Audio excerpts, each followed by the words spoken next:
یعنی ایک شخص جو اللہ کے راستے میں اتنی جدوجہد کرے کہ جان تک بیچ دے، تو کریم فرماتا ہے کہ پھر میں اپنے بندوں پر مہربان ہوں۔ یہ آیت حضرت صہیب ابن سنان رومی رضی اللہ تعالیٰ عنہ کے متعلق نازل ہوئی تھی۔ بڑے تاجر تھے، مکہ مکرمہ سے ہجرت کر کے مدینہ طیبہ حاضر ہو رہے تھے۔ رستے میں کفار نے روک لیا، انہوں نے کہا ہم آپ کو مدینے نہیں جانے دیں گے۔ تو جناب صہیب ابن سنان کہنے لگے اب تو مدینے جا کے رہوں گا، او جنت کس کاری جتھے یار نظر نہ آوے، تو جاؤں گا، اب یہاں کیسے رہ سکتا ہوں۔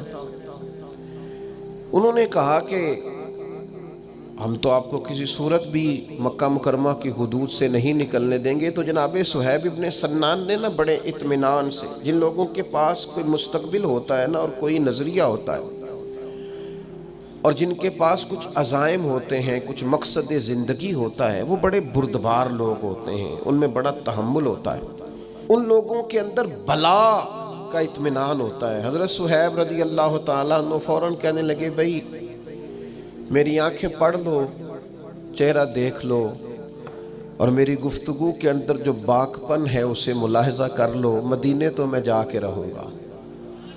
سنا تھا کہ آستانہ یار دور ہے، پر ہم نے بھی ٹھان لی ہے کہ جانا ضرور ہے، اور موقوف طور پر ہی نہیں جلوہ دید کچھ ہوش اڑ گئے جہاں پر وہیں کوہ طور ہے۔ جانا تو مجھے ہے، میں تمہیں دو باتیں بتائے دیتا ہوں، یہ تو طے ہے کہ میں جاؤں گا۔ دو باتیں بتائے دیتا ہوں، ایک تو یہ کہ اگر تم مجھے روکو گے تو میں اپنے ترکش سے تیر نکالوں گا، چلاتا رہوں گا، یا مر جاؤں گا یا مار دوں گا۔ دوسری بات تو میں یہ بتاتا ہوں کہ عمر بھر کی جمع پونجی میری مکہ مکرمہ میں فلاں جگہ پر میں نے دفن کر ڈالی ہے، ساری زندگی کی کمائی، اگر تم مجھے جانے دو نا تو میں زندگی بھر کی کمائی تمہیں دے سکتا ہوں۔ فرمانے لگے کل زندگی کی جمع پونجی، بڑے تاجر تھے، زندگی میں بڑے منافع حاصل کیے، بڑا کمایا۔ فرمایا میں کل زندگی کی جمع پونجی تمہیں بتا دیتا ہوں میں نے کہاں رکھی ہے، اگر تم وہ قبول کر لو اور مجھے جانے دو۔ میری بات پر غور کرنا، منافق، فاسق، کافر، منافق فاسق اللہ ماشاءاللہ، کافر کنفرم، یہ لوگ اکثر لالچی ہوتے ہیں، حریص ہوتے ہیں۔ جب تک سینے میں ایمان اور محبت مضبوط نہیں ہوتی، ہرس ہوس لالچ نکلتا ہی نہیں۔ حضرت صہیب نے جب کہا کہ میں تمہیں بتائے دیتا ہوں کل زندگی کی جمع پونجی، تو اب وہ ان کو پیسے نظر آئے تو زبان اور آنکھیں للچا گئیں، کہنے لگے سارے دے دو گے؟ فرمایا سارے ہی۔ پھر دہرائی بات، واقعی سارے؟ تم تو بڑے تاجر ہو، بڑا مال کمایا ہے۔ فرمایا مجھے جانے دو، سارا ہی دوں گا۔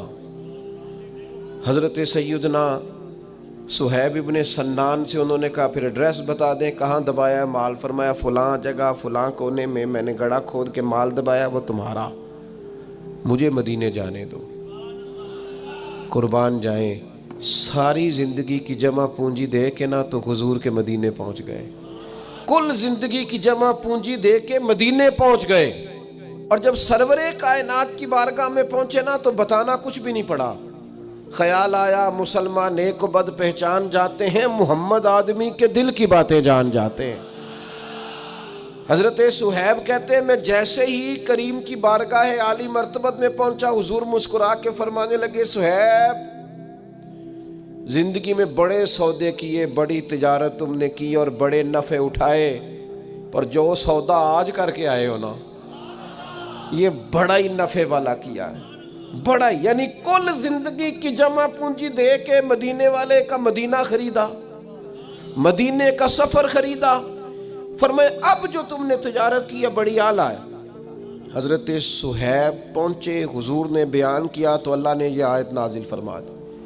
فرمایا جو بندہ بھی اس کے رستے میں جان بیچے گا، اس کی رضا تلاش کرتے ہوئے جو جان بیچ دے گا، واللہ رؤوف بالعباد، اللہ پھر اپنے بندوں پر مہربان ہے۔ میں آپ کی خدمت میں ایک بات عرض کروں، زندگی اتنی دیر تک ادھوری رہ جاتی ہے جب تک اس میں اللہ رسول کی رضا شامل نہیں ہوتی۔